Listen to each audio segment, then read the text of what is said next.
when I first started my basketball reference page series, I thought this was going to be someone I did a bit earlier. I thought it would be like one of the first 2 or 3, ones that I've done. It's still early in the series, obviously, that I've started, but, Giannis Antetokounmpo is just one of the most impressive basketball players of my lifetime, one of the best players ever already, and he's far from done. And I want to go over his basketball reference page, obviously. But before we go any further, if you're new and you like basketball, really think you would love this channel. Haven't already, like, subscribe, hit notification bell, be notified whenever I release a video. I make videos like this, just talking about basketball, giving you my thoughts about the game. So if that interests you, this is the channel for you. Let's try to get 100 likes on this video so YouTube will recommend it to others. Also, we are doing daily uploads in December, so you're going to be getting very consistent basketball content from me throughout this month. But let's get into it. So Giannis Antetokounmpo, obviously from Greece, of Nigerian descent, 15th overall pick in the 2013 NBA draft.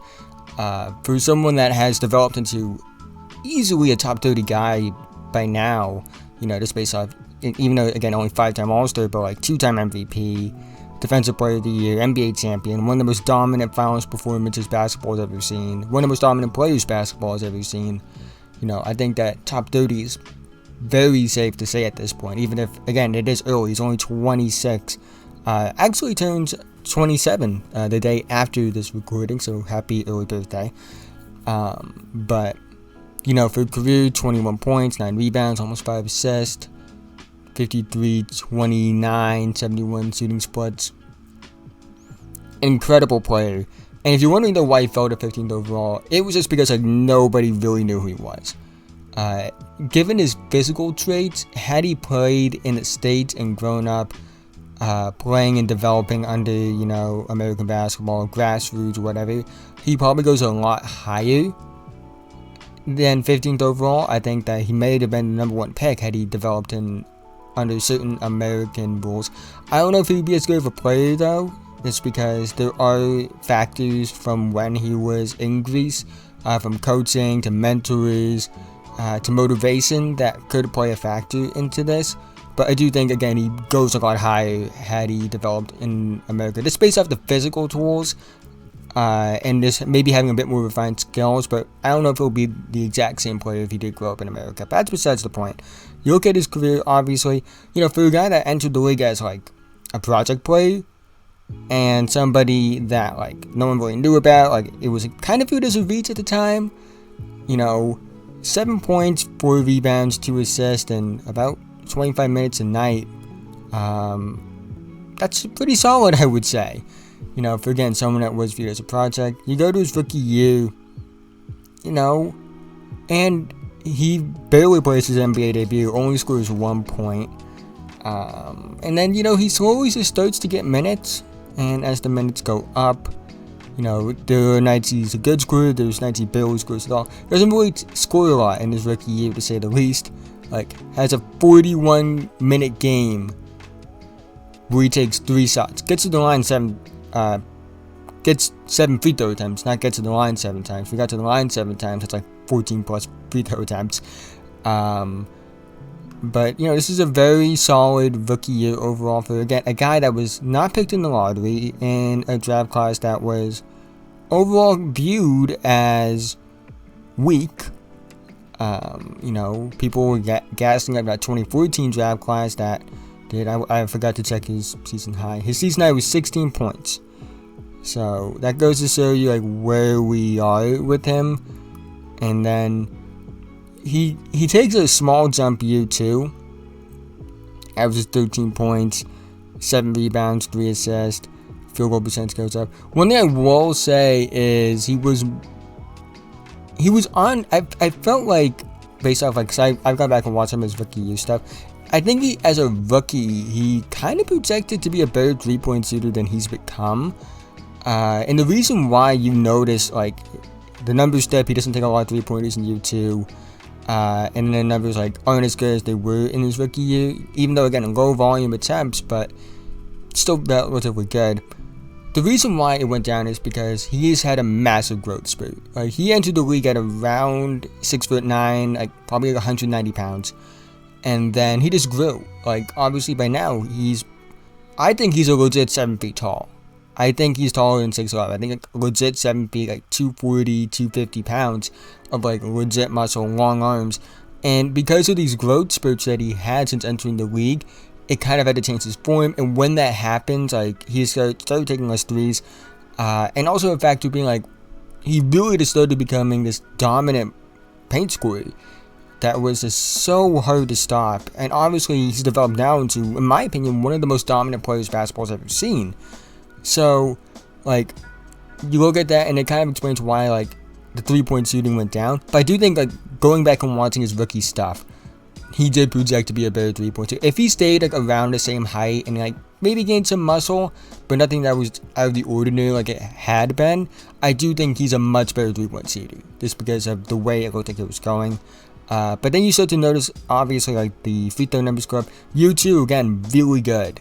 For a second-year guy, he improved a lot, especially considering the context of, like, him being this project player. So I think he already, at this point, is well ahead of the curve. And I want to say this is the year they started playing him at point guard. It's not, though. But, you know, you start to see the flashes of the player he could become, like double-doubles here, you know, a few more 20-point games, you know, here and there, obviously. This looks really good in year 2. I want to say they were a playoff team this year. I believe they were. They were a playoff team. Didn't play well in the playoffs this year, to say the least. But he was young, so I don't really care about that. Year 3 comes around, and I think the Bucks had expectations to be a playoff team. They weren't. They ended up picking in the top 10. I believe they had the 10th worst record in the league because they had a 10th pick, and that was the year where the lottery just went perfectly. Like, no chances at all. So, they weren't good. But Giannis showed a lot of potential. 17 points, 8 rebounds, 4 assists. I'm going to go to splits here because I think this is, like, kind of when you start to notice the breakout. But 2015-16 in general as an NBA season is, like, one of the best ever. But you look at what he was doing and, you know, had one great game in October. And then 16, you know, kind of stagnates a bit. And then toward the end, I think around All-Star break is when they made the move to quote-unquote playing at point guard. And his numbers just took off. Like 18-7-7, 21-9-7. Good efficiency, I would say, overall. Really enough, he was a good free throw shooter this year, it looks like. For his standards, obviously. And again, I think free throws are another thing you started to notice going up. Because, like, they went up in the first few years. Like, these are relatively good free throw numbers. And then, like, it kind of dipped. I think it's just because of, like, he was just adding more muscle, adding more strength. And, like, it kind of had to change his form a bit. And I think he was still growing around this time as well. So that explains that. Year number 4, he breaks out, becomes this all-star. 23 points, like 9 rebounds, 4 assists. I want to say this is, 2016-17. This isn't, like, the breakout year that he had. Because this is, like, because he went from, like, project to, he could be a versatile potential guy, to, like, he is a versatile player, to he could become an all-star, which is this year. Where he, again, very good numbers, obviously. I don't think they played him at point guard this year. But, you know, he was still very good. Still considered a small forward. I think around this. Then I think after that he kind of became big. Because I think by year number 5 for him, which is only 23, he was super young when he entered the league. So, like, 23 in year 5 is, like, relatively impressive. This is the breakout year. I don't think he was first team All-NBA, but I do think I thought he should have been. They played the Celtics in the series, really good in the series, I would say. Boston was a very good team that year, I would say, though. So I wasn't too worried about, you know, that. Then he gets his MVP season, You know, the numbers don't look too much better, I would say. Minus like the rebounds a bit, but like what makes it all more impressive is he did it in 32.8 minutes per game. What makes these next few seasons so impressive is that he doesn't do it in a lot of minutes. I don't like using per 36 a lot, but I do think in situations where a guy is putting up absurd numbers the way Giannis is, and also like, you know, averaging like at least 30 minutes, I do use per 36. Per 36 is a very fluky stat. It doesn't account for like pace and circumstances. It really is only a rate stat, but I am willing to use it in situations like this where a guy is only playing like 32 minutes per game but putting up 28, 13, and like 6. So you go down to his per 36 from, you know, 2018, 2019 but on, like, these are absurd numbers. Like, doesn't average below 30 points per game per 36, 31 points, like 14 rebounds, 7 assists, just absurd stuff. They almost make it to the finals. They have a 2-1 lead in his first MVP season, which he won. They obviously blow that 2-1 lead. Wasn't great in that series, I would say. In the Toronto series specifically. You know, where is it? Yeah, here it is. Okay, really, actually, like, relatively good, and then like they lose game 3 in Toronto, where he's just not good at all. Game 4, he's better, but they lose. Game 5, you know, they don't win that game. He's actually pretty okay, but I think the standout like games of just him not being good do stand out a lot, because like if he's good in this game, I feel like they probably win. And maybe they win the series, but like the turnovers are high. And then you go to his best MVP season. I don't think he's done winning MVPs. I will say that.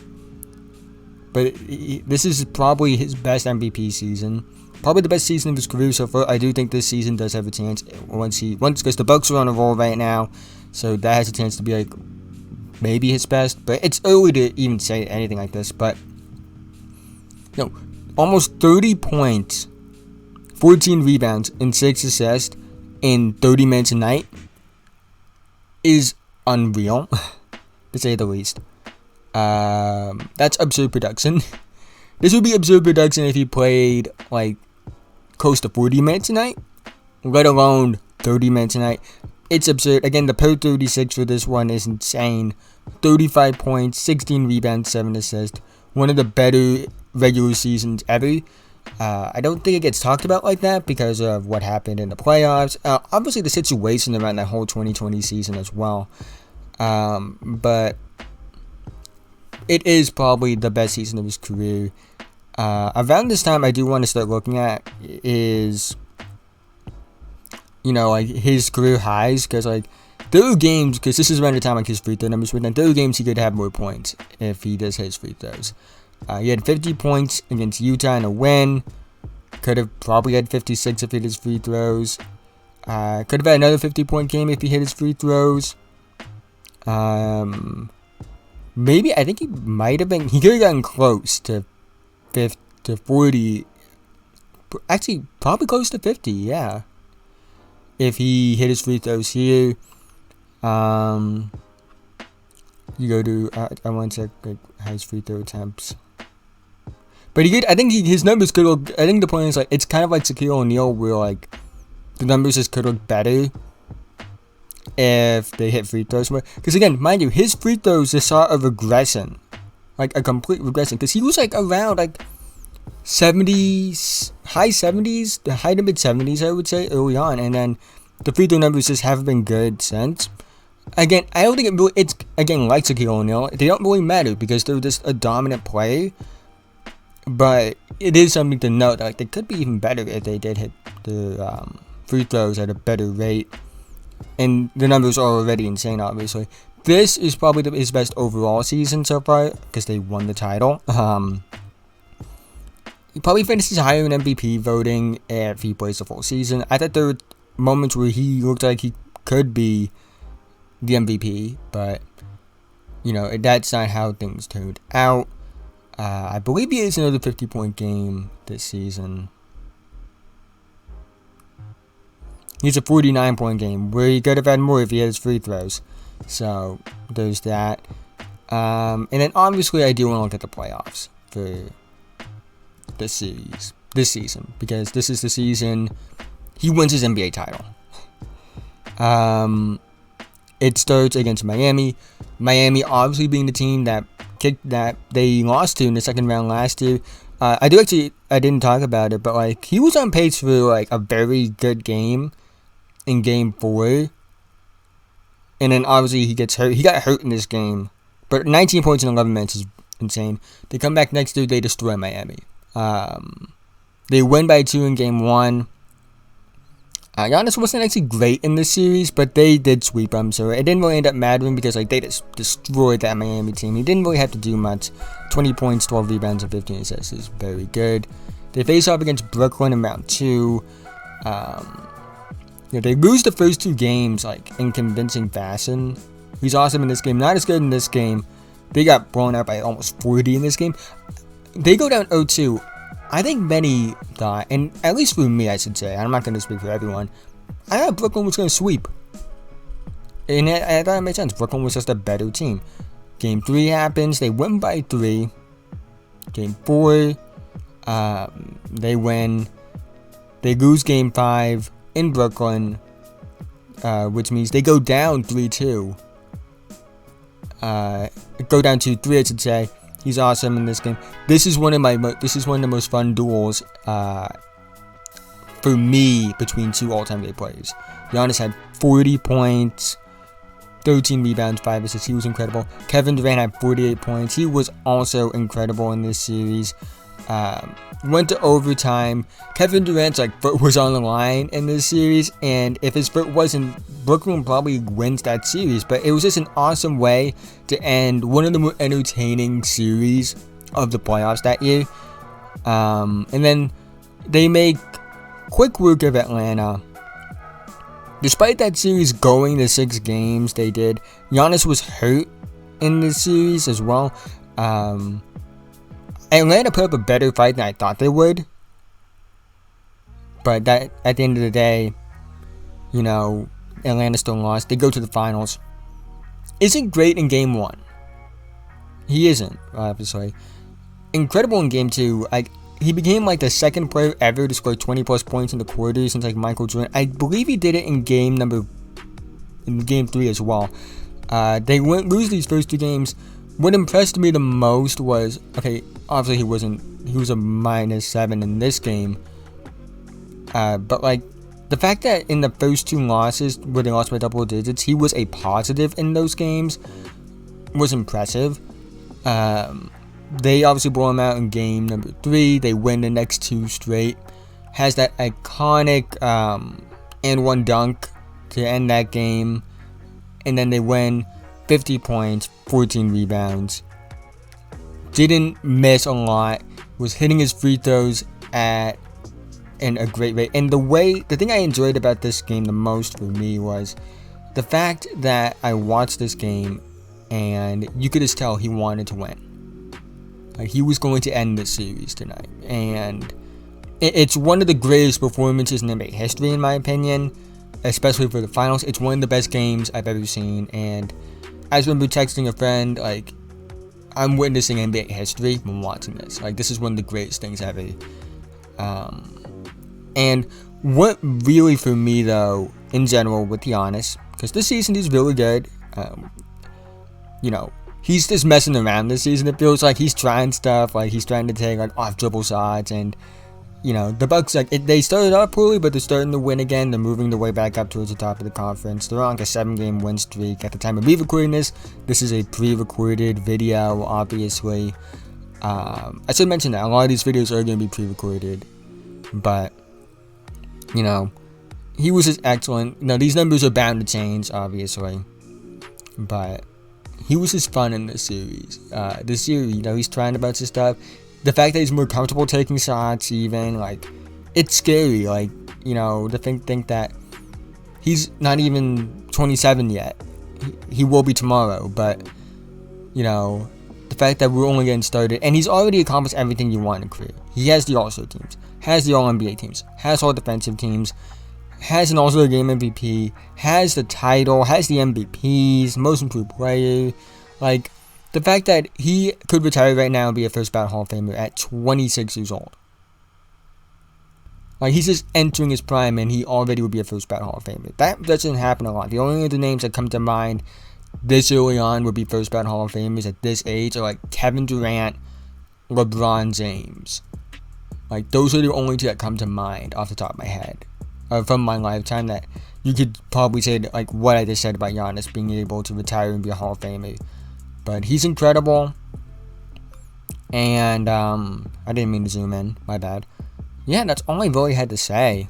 I enjoyed this one. And I can't wait to see where Giannis goes with his career, because he is special does not describe how insane the talent is with him. Per 100 possessions, he's averaging like 40 points per game. That's always fun to look at. It's not necessarily accurate to use, but it is fun to use. But yeah, that's all I had to say. Have a good one.